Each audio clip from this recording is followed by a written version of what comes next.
This whole area is overgrown. We're reclaiming it for community use. Starting now. The woman stood at my fence line in a burnt orange power suit blazer tailored sharp enough to cut glass, matching trousers, heels that had no business being in dirt. Behind her, a bulldozer idled like a dragon clearing its throat. It was 5:47 a.m. The sun wasn't even up. She waved a paper like it was a court order. Buffer Zone Ordinance. The HOA has authorization. I was holding my coffee mug, standing on my back deck in jeans and boots. Behind me, 4 acres of Colorado forest I'd bought specifically to escape HOA control. In front of me, bulldozer treads 6 inches from my fence. Authorization from who? I asked. Voice.com. I'm a land surveyor. Lines are my profession. And the line between her manicured development and my wild forest was very, very clear. From the county? She snapped. This is community land now. We have an inspector coming. You have until noon to relocate your fence 30 feet inward, or we'll do it for you. She smiled, predatory. Certain.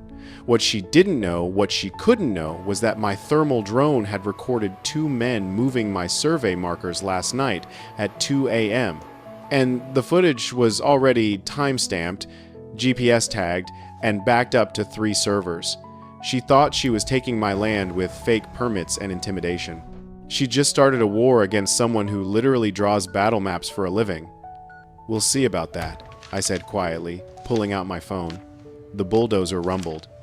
The HOA president's smile widened, and I dialed the sheriff. Game on. My name is Marcus Brennan. 43 years old, professional land surveyor for 20 years, owner of Brennan Geospatial Services. I make maps, precise maps, legal maps, maps that hold up in court because every line I draw is backed by GPS coordinates, state licensing, and Colorado surveying law. I understand boundaries the way musicians understand rhythm. It's in my DNA. 3 years ago, my wife Elena and I bought 4 acres of ponderosa pine forest just outside Boulder. The property bordered Cascade Ridge Estates, one of those planned communities where every house looks identical and the HOA probably fines you if your grass blades aren't parallel. We specifically bought outside their jurisdiction. Our deed was crystal clear. No HOA covenants, no architectural review, no community assessments. Just us, the forest, and peace. We paid $180,000 for what the previous owner called unbuildable slope. Elena, who's a structural engineer, looked at the terrain and said, "Challenge accepted."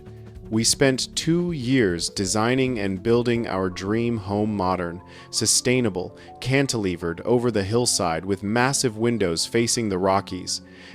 It's worth probably $650,000 now, but we never planned to sell. This was our forever home. Until the morning, a bulldozer showed up at dawn with the HOA president claiming our forest was actually community buffer zone. The woman's name was Vanessa Whitmore, age 51, HOA president of Cascade Ridge for 6 years, real estate agent by profession.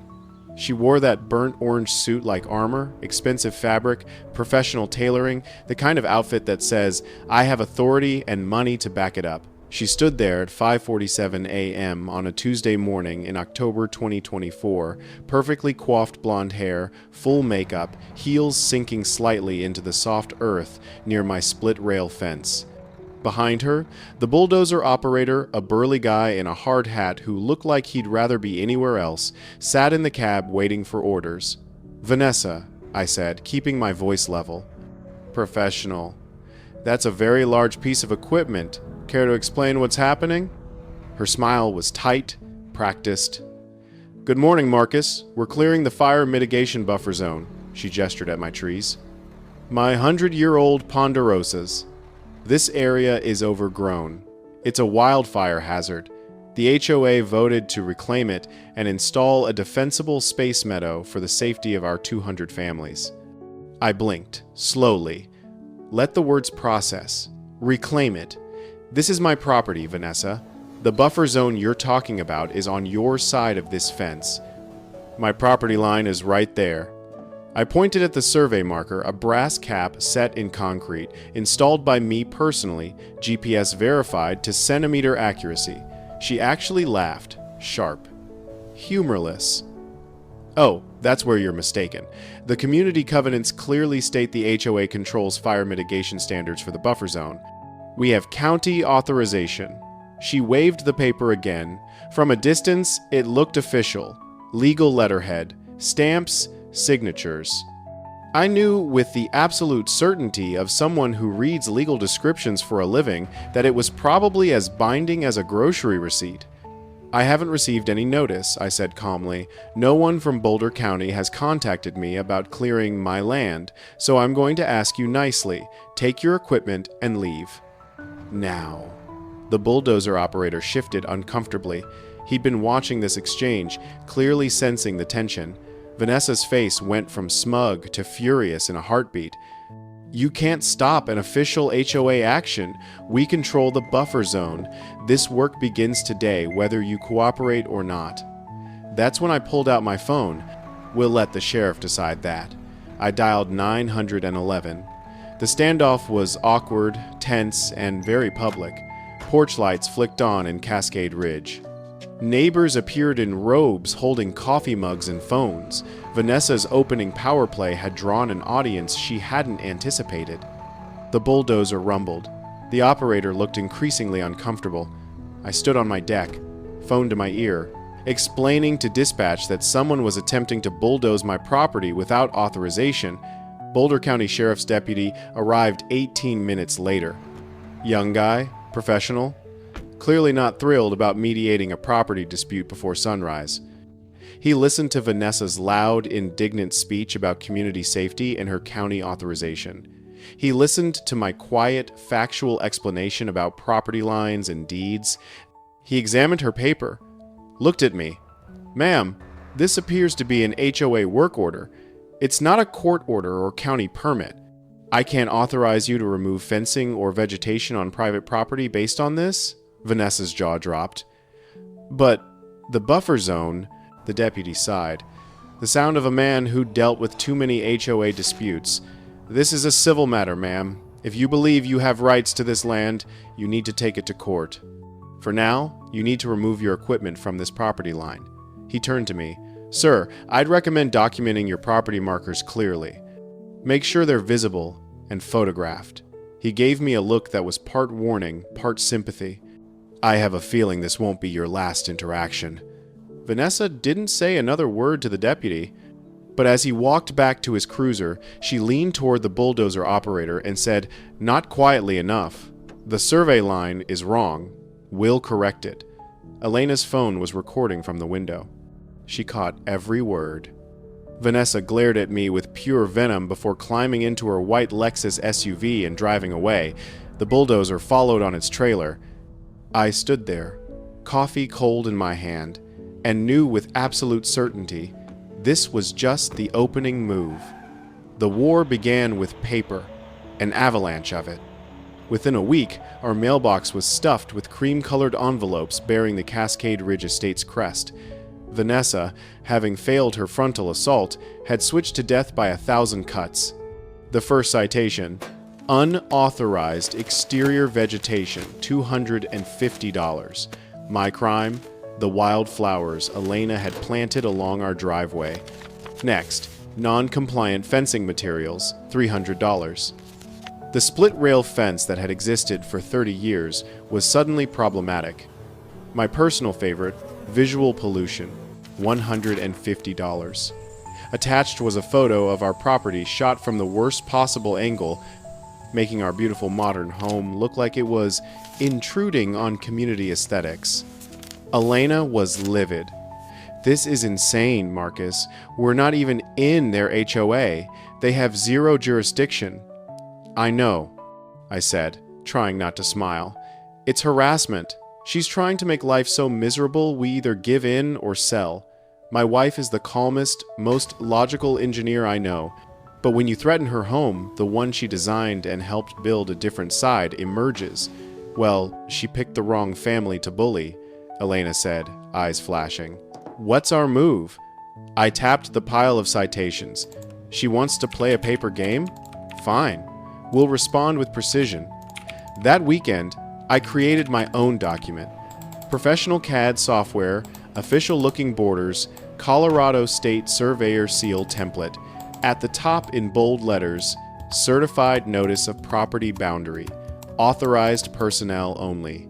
Below, a detailed legal description of my property with GPS coordinates, township range, section numbers, and a warning. Trespass beyond this line constitutes willful violation of CRS 184504. Violators will be prosecuted. I printed it on weather-resistant material, laminated it, and zip-tied it to my fence directly facing Vanessa's house. Elena came out while I was admiring my work. Read it. Covered her mouth to hide a laugh. Oh, that's professional passive aggression. I'm a licensed surveyor, I replied proudly. Everything on that sign is legally accurate. For extra impact, I added a QR code at the bottom. Scan it and you got Boulder County's GIS map with my parcel highlighted in green and labeled Private Property, No HOA Jurisdiction. By that evening, my server logs showed 11 scans from IP addresses in Cascade Ridge. Message received. My next move came from my professional expertise. Vanessa hired her own surveyor. I saw his truck parked on the street for 2 days, so I decided to have a little fun. I went to my supply warehouse and pulled out 24 survey flags, the little wire flags we use for marking, but in every neon color available. Rainbow, chaos.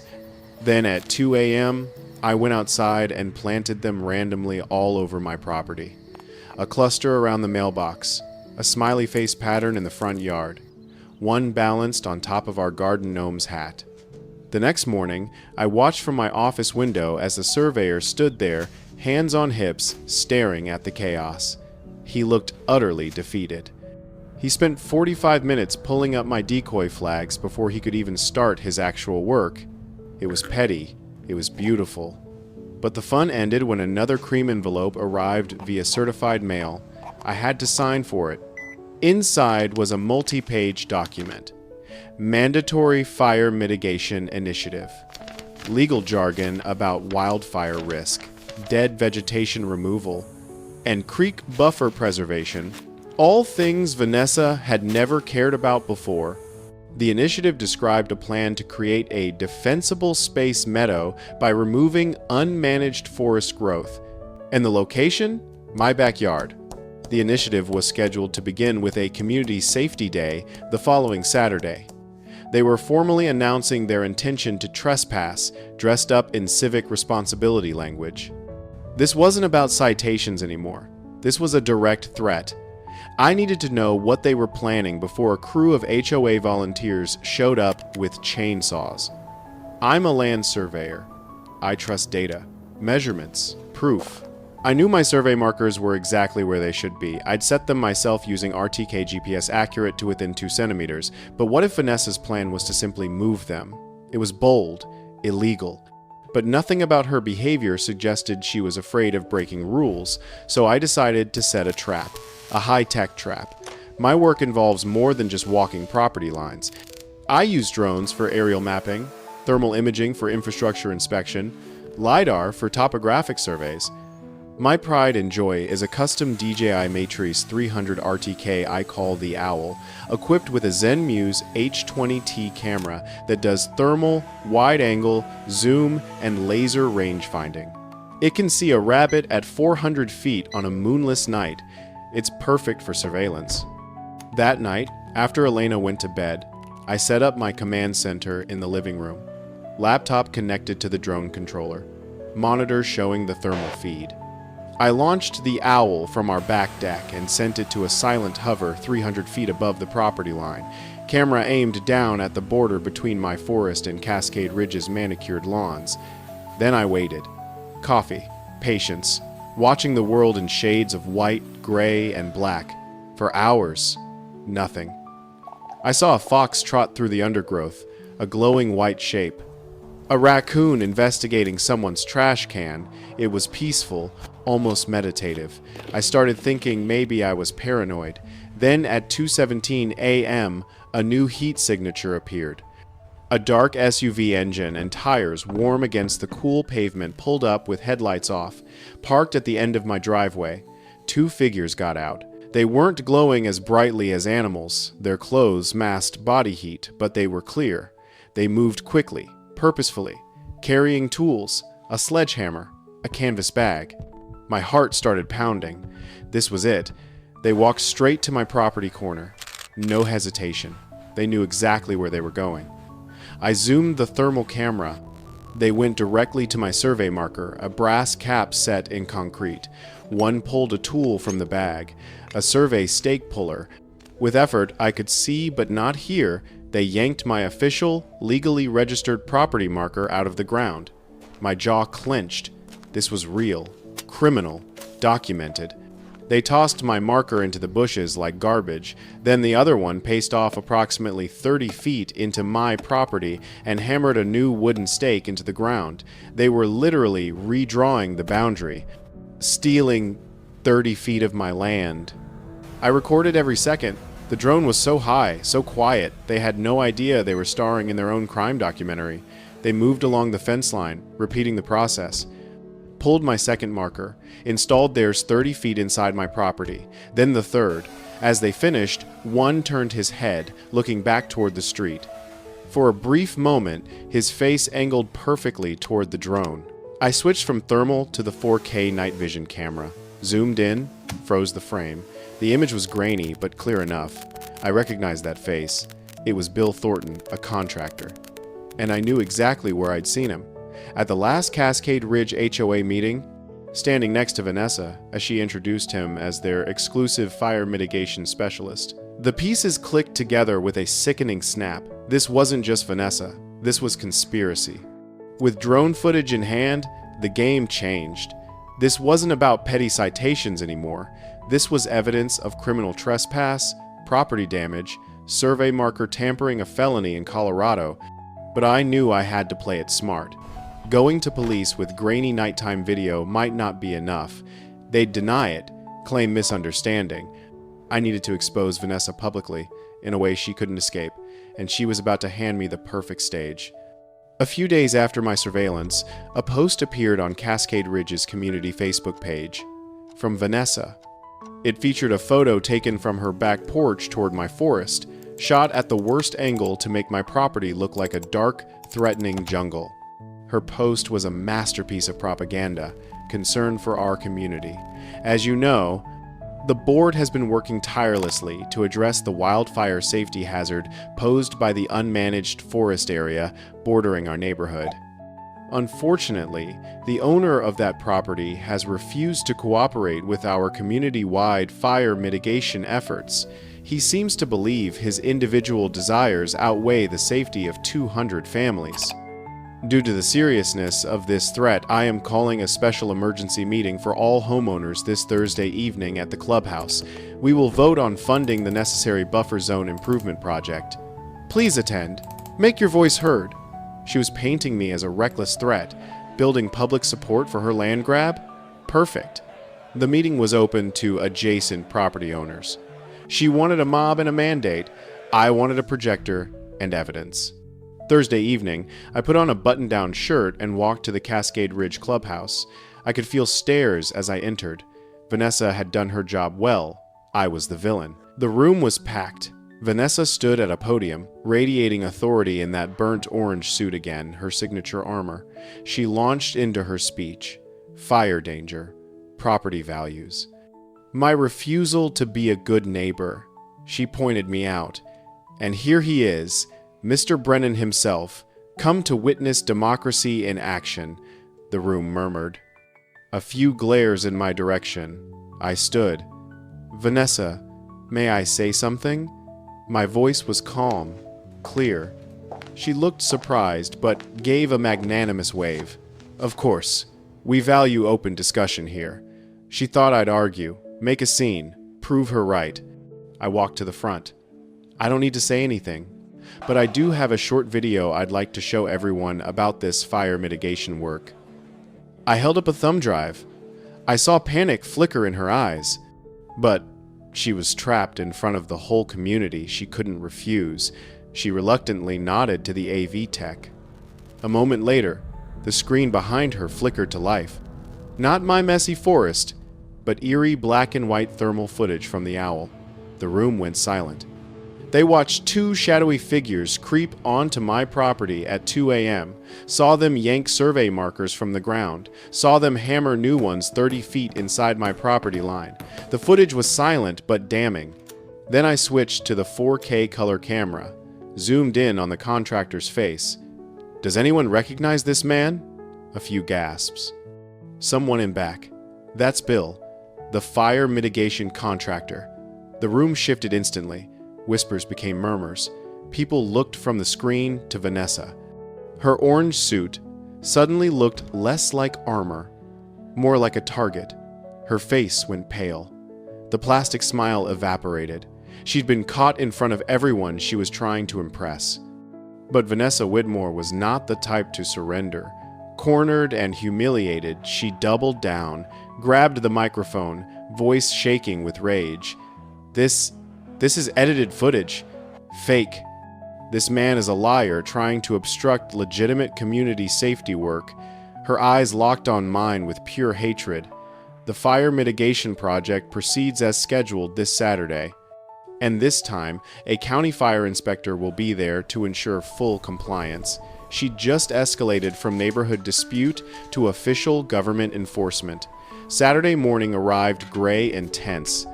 The Community Safety Day was clearly not a community event. No cheerful neighbors with work gloves. Just Vanessa, contractor Bill, and a third man I didn't recognize, portly guy in a polo shirt with a county logo. Inspector badge clipped to his belt. They stood at the fence with shovels and a chainsaw. I walked down with Elena, both of us recording on our phones. "Morning, Vanessa." My voice deliberately cheerful. "Small turnout for your big safety day." She ignored me, gestured to the inspector. "Mr. Brennan, this is Inspector Davis from Boulder County Fire Department. He's here to oversee mandatory removal of hazardous vegetation from the wildfire buffer zone." Inspector Davis stepped forward, puffing out his chest, flashed a badge so quickly I couldn't read it. "That's right, multiple complaints. We have authority to be here." I leaned against my fence post. "An inspector? Fantastic. You must have the official abatement order with you, the one signed by a judge authorizing entry onto private property. I'd love to see it." Davis fumbled with his clipboard. Flipped pages. It's standard fire code enforcement. The order is on file downtown. Funny place for an order you're actively enforcing," I said. "Can't produce the document number? The statute?" It was a weak bluff. We both knew it. Vanessa was getting impatient. "Bill, get the chainsaw." The contractor picked up the chainsaw, took a step toward my fence. "Don't," I said, voice losing its cheerful edge. "That's my fence, my property. You're not welcome here." Bill looked at Vanessa. She gave a sharp nod. He was a big guy, probably used to intimidating people. He reached over the fence and shoved my shoulder. Hard, not a punch. Just contemptuous force meant to move me. "Get lost, pal," he grunted. I stumbled back a step, didn't shove back, didn't yell, just looked at him, at Davis, at Vanessa, and held my phone higher, camera steady. Elena from beside me said loudly, clearly, "I have the assault on video. Timestamp, GPS, location, everything." The word assault hung in the air. Bill's face went pale. Even Davis took a step back, and right then, like perfect cinematic timing, a sheriff's cruiser rolled slowly down the street. Same young deputy from the Bulldozer incident. I'd called the non-emergency line the moment they'd arrived, explained the situation and history. The deputy didn't get out at first, just rolled down his window. "Folks, are we really doing this again?" He finally emerged, took in the scene, tools, angry HOA president, nervous inspector, me with phone recording. I explained what happened, showed him the footage. The deputy's demeanor changed, hardened. "Did you put your hands on this man?" he asked Bill. Bill stammered. I just nudged him. That's not what he's saying, and he has it on video.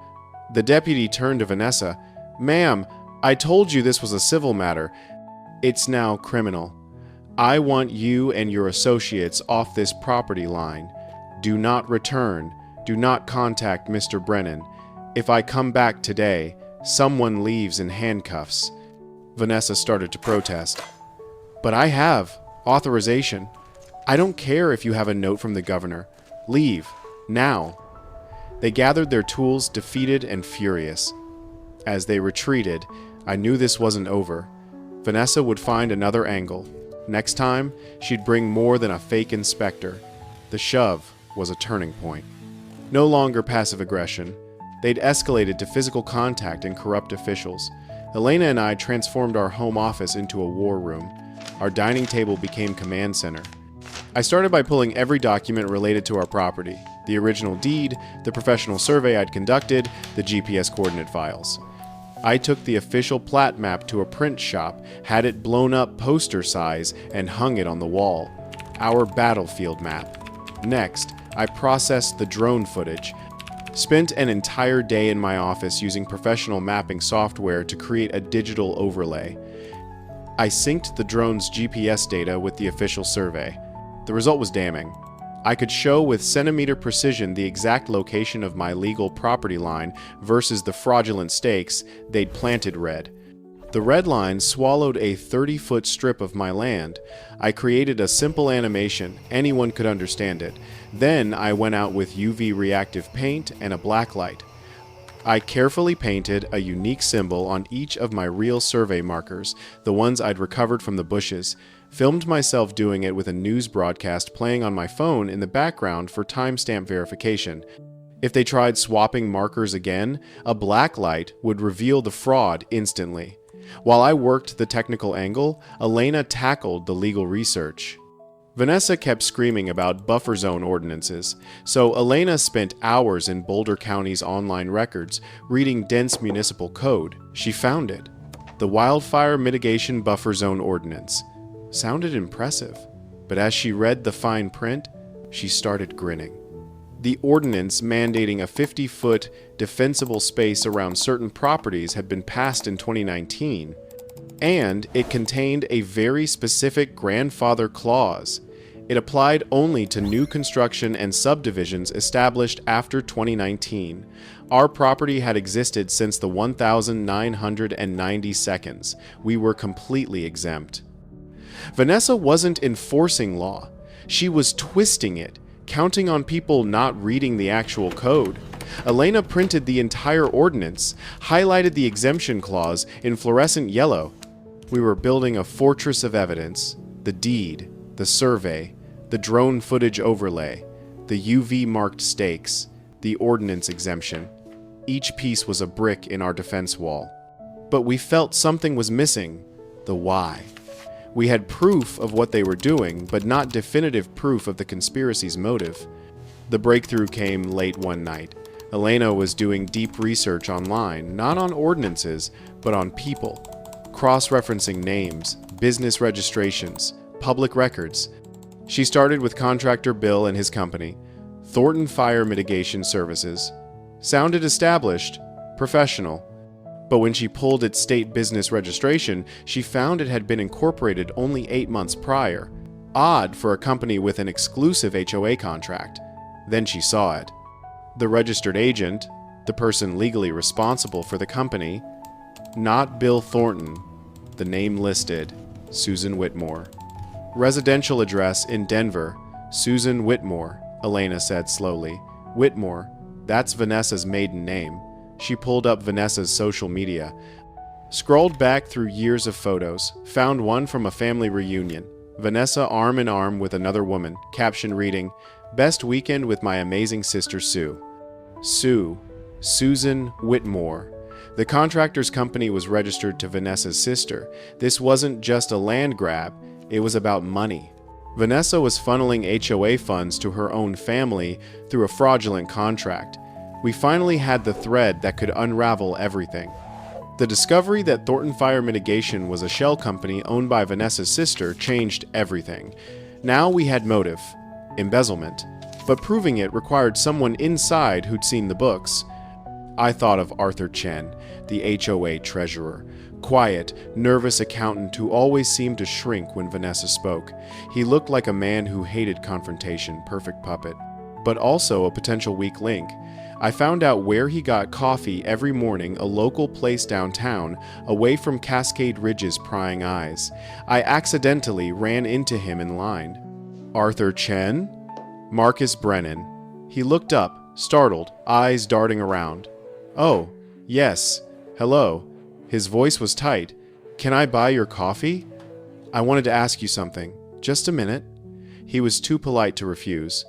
We sat at a corner table. I didn't waste time. Played a 30-second silent clip of the drone footage on my phone, the men pulling survey stakes. His eyes widened. I know you're just the treasurer, I said softly. You sign checks. But I have to ask, have you seen invoices from Thornton Fire Mitigation Services? Arthur went pale, licked his lips, stared into his coffee. Vanessa handles the mitigation budget. She says they're pre-approved capital expenses. I just process them. I slid a printout across the table. The business registration with Susan Whitmore's name highlighted. Her sister, Arthur. She's paying her sister with HOA funds for work that includes trespassing on my property and moving legal survey markers. That's fraud, embezzlement, and as treasurer who signs the checks, you could be seen as an accomplice. I wasn't threatening him, just showing him the cliff he was being pushed toward. Panic flooded his eyes. He shook his head, grabbed his coffee, practically ran out without another word.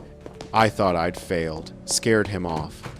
I think I blew it, I told Elena that evening. He ran like I was contagious. Elena squeezed my hand. You didn't scare him. You told him the truth. You gave a good man a reason to be brave. I wasn't convinced. We spent the rest of the day in tense silence, waiting for Vanessa's lawyer to call. The call never came.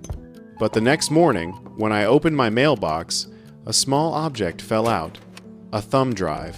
Plain black USB stick. No label. My heart skipped. I went inside, locked the door, walked to my office, hands shaking slightly, plugged it into my computer. It was all there. Arthur had downloaded everything. Scanned invoices from Thornton Fire Mitigation totaling $87,000 for vague services like vegetation management and boundary harmonization. Scanned checks with his signature. But the real treasure was in a folder labeled emails. Complete correspondence between Vanessa, Inspector Davis, and Bill, the contractor. They'd been careless, assumed no one would ever see it. They talked openly. Vanessa wrote about acquiring the Brennan buffer zone for community use. Bill discussed adjusting survey markers to match approved site plan. And Inspector Davis, the county fire inspector, confirmed he would generate necessary citations and expedite emergency permits in exchange for a $15,000 consulting fee paid by Thornton Fire Mitigation after project approval. It was a step-by-step blueprint of their entire criminal conspiracy. Arthur hadn't just given us a puzzle piece, he'd given us the completed picture. We had them. All of them. With the thumb drive, we called a lawyer. Not just any attorney, Rebecca Morrison, specialist in property disputes and municipal corruption. Sharp, no nonsense, expensive. We sat in her office and laid out the whole story, spreading evidence across her desk. The deed, the survey, the ordinance, the drone footage, and finally, the thumb drive. She listened, face unreadable. When I finished, she picked up the USB drive, a small smile forming. Mr. Brennan, this is what we call a slam dunk. It's so good it's almost comical. She told us we had enough for the district attorney, but she suggested one final elegant move to seal their fate. They feel powerful because they think they control the system. Let's use that arrogance. I want you to call Inspector Davis. I'll be on the line listening and recording. Let's give him one last chance to dig his own grave. That evening, I sat at my kitchen table, Elena beside me, Rebecca on conference call, recording everything. I dialed Inspector Davis's direct line at Boulder County Fire Department. He answered on the second ring. Fire Department, Davis speaking. I took a breath. Hi, Mr. Davis, Marcus Brennan calling. Brief pause. Ah, Mr. Brennan, what can I do for you? Cautious tone. I'm confused about the situation at my property. You mentioned an emergency abatement order. I'd like to get a copy for my records. I could hear the smirk in his voice. He thought he had me the intimidated civilian. Certainly, it's an emergency wildfire hazard order. Your property borders the wildland-urban interface, and the unmanaged vegetation constitutes significant risk. The county has authority to mandate remediation to protect public safety. Smooth. Practiced. He'd used this script before. I put my phone on speaker so Elena and Rebecca could hear. Okay. Just to be crystal clear, this emergency order allows a private contractor, Thornton Fire Mitigation, hired by a private HOA, to perform work on my private property without my consent? Perfect trap. He walked right in. When public safety is at stake, yes, the order supersedes standard property rights in specific emergency circumstances. That's when Rebecca made her move. Her voice, calm and authoritative, cut in. Inspector Davis? My name is Rebecca Morrison. I'm Mr. Brennan's legal counsel. This call is being recorded. The silence on the other end was deafening.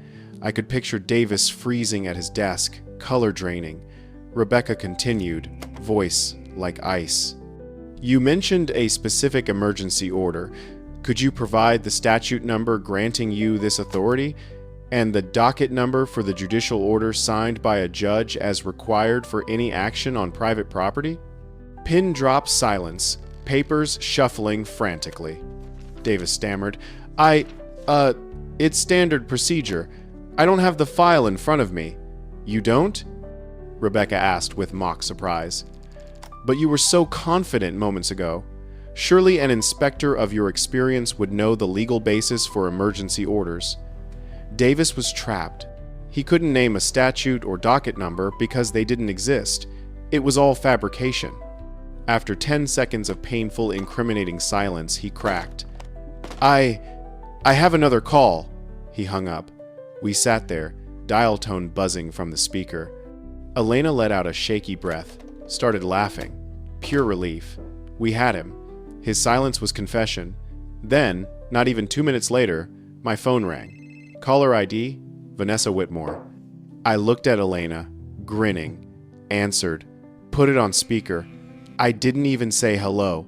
What did you do? She shrieked, voice raw with panic and rage.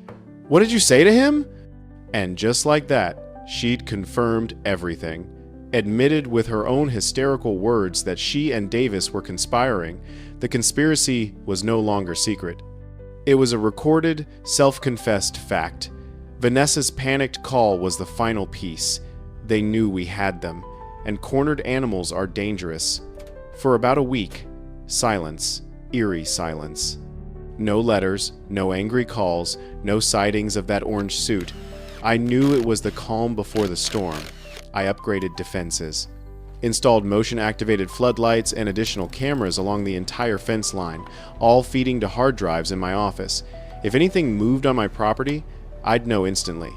I gave all evidence, the thumb drive, the recorded call with Davis, everything to Rebecca, and a copy to the Boulder County Sheriff's Department, explaining I feared escalation. They took me seriously. The escalation came on a Tuesday night, just after midnight. My world erupted in artificial light. Motion sensors tripped, bathing my backyard in thousands of watts.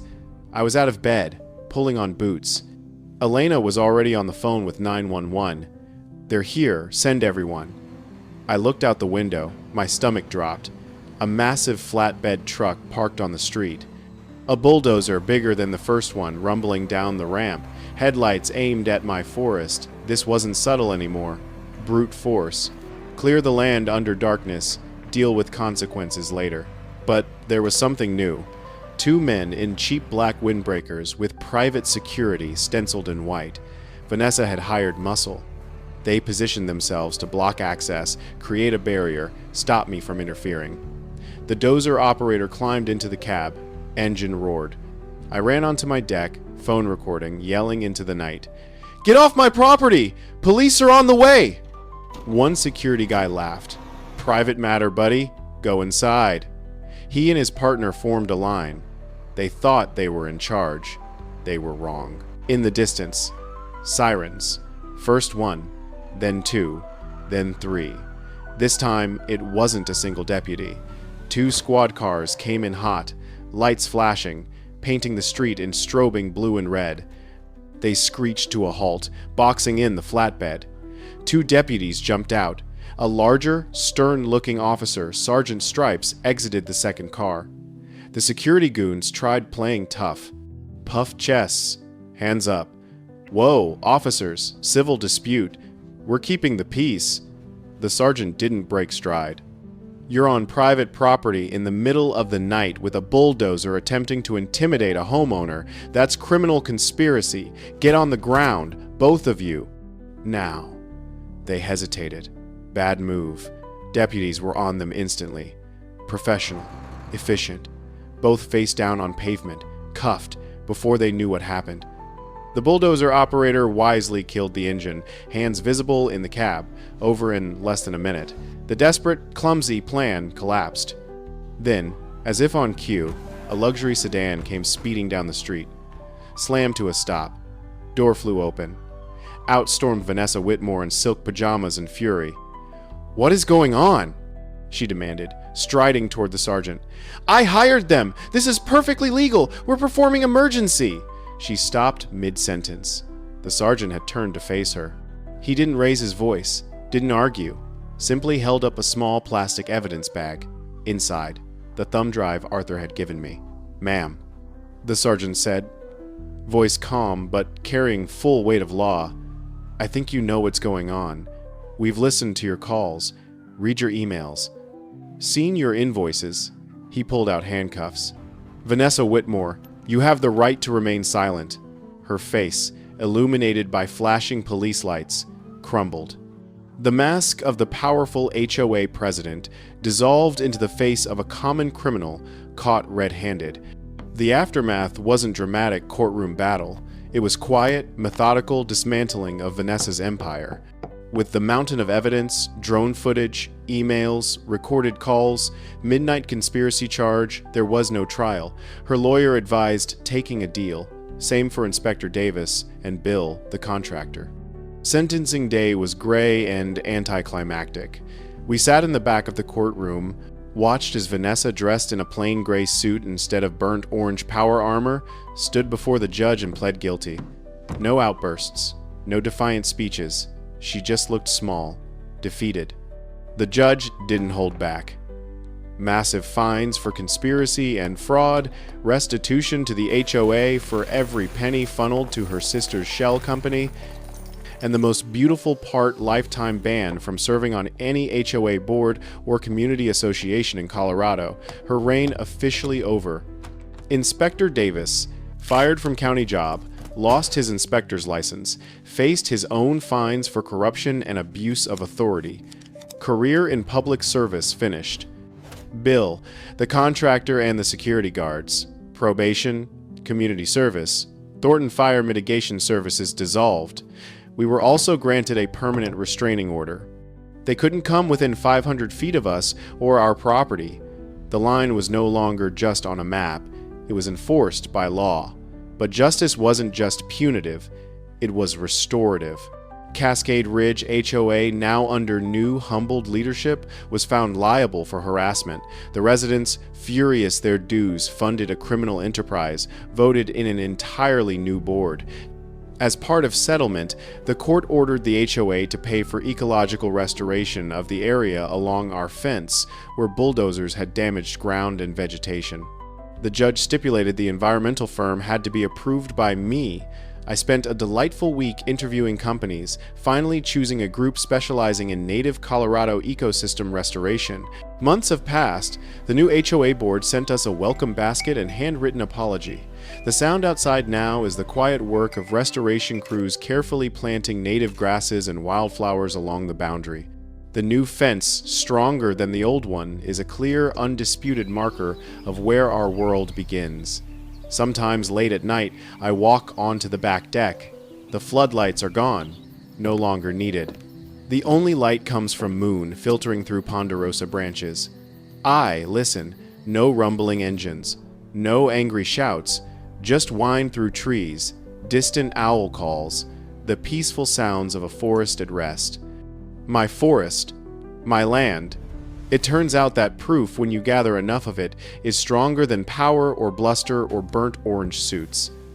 I'm a surveyor. I draw lines for a living. And the most important line I ever drew was the one defending my home. Funny thing about boundaries, draw them clean, mark them precisely, defend them with evidence, and even the most aggressive land grabbers learn to respect them.